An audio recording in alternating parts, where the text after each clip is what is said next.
BJP നല്ല ശക്തമായിട്ട് പറഞ്ഞ് 400 സീറ്റ് അടുത്ത് പിടിക്കുമായിരുന്നു. പക്ഷെ ഇപ്പൊ പോകെ പോകെ അവരുടെ കയ്യിൽ നിന്ന് പിടി പോയിക്കൊണ്ടേയിരിക്കുകയാണ്. ആ 400 സീറ്റ് എന്നുള്ളത് 250 സീറ്റിന് താഴേക്ക് പോയിക്കൊണ്ടിരിക്കുകയാണ്. പറഞ്ഞേ അവര് കാണിച്ച ഏറ്റവും വലിയ പടത്തിൽ, അതായത് അവർക്ക് നെഗറ്റീവ് പോയിന്റ് മൊത്തം വന്നുകൊണ്ടിരിക്കുകയാണ് BJP തോൽക്കും. പക്ഷെ ഈ ഇലക്ഷൻ പ്രഖ്യാപിച്ച ഈ കേരളത്തോട് കൂടി തന്നെ കേരളത്തിൽ ഇലക്ഷൻ നടന്നില്ലേ, ആ സമയത്തിന് തന്നെ ഇലക്ഷൻ നടന്നിരുന്നു, ഇന്ത്യ മൊത്തം നടന്നിരുന്നെങ്കിൽ BJP ശക്തമായിട്ട് അധികാരത്തിൽ വരുമായിരുന്നു. അങ്ങനെ നമ്മൾ നടത്തിയിട്ടുണ്ടല്ലോ. ഇലക്ഷൻ പ്രഖ്യാപിച്ച ഒറ്റ മാസമുള്ള ഇലക്ഷൻ കംപ്ലീറ്റ് ചെയ്തിട്ടുണ്ടല്ലോ. ഇല്ലേ?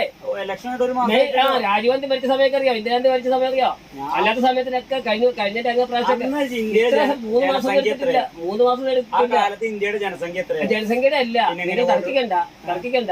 പക്ഷെ ഇത് ഇവര് എന്താണെന്ന് പറയാം, അറിഞ്ഞുകൊണ്ട് തന്നെ ഇതിനകത്ത് ഈ വിഷം കലർത്തി വോട്ട് പിടിക്കാനുള്ള സംവിധാനം തകർന്നു BJP. അതായിരുന്നു അവരുടെ ലക്ഷ്യം, അതായിരുന്നു. പക്ഷെ നടന്നില്ല. BJPക്ക് സീറ്റ് കിട്ടും, അവര് ചിലപ്പോ കോൺഗ്രസിനെ പേരെ പിടിക്കുമായിരിക്കും, അത് വേറെ കാര്യം. അതിനാലും 250 സീറ്റ് താഴെ കൊണ്ടുള്ളൂ. നേരത്തെ ഒറ്റയ്ക്ക് ഇലക്ഷൻ നടത്തിയിരുന്നെങ്കിൽ 2-3 ഘട്ടമായിട്ട് നടത്തിയിരുന്നെങ്കിൽ BJPക്ക് പറഞ്ഞ 400 സീറ്റ് കിട്ടും. അപ്പൊ അവരുടെ കയ്യിൽ പോയിക്കൊണ്ടിരിക്കുന്ന സംഭവം. മനുഷ്യനെ നോക്കിക്കോ, ഇതൊരു രാഷ്ട്രീയ ചിന്താഗതിയാണ്.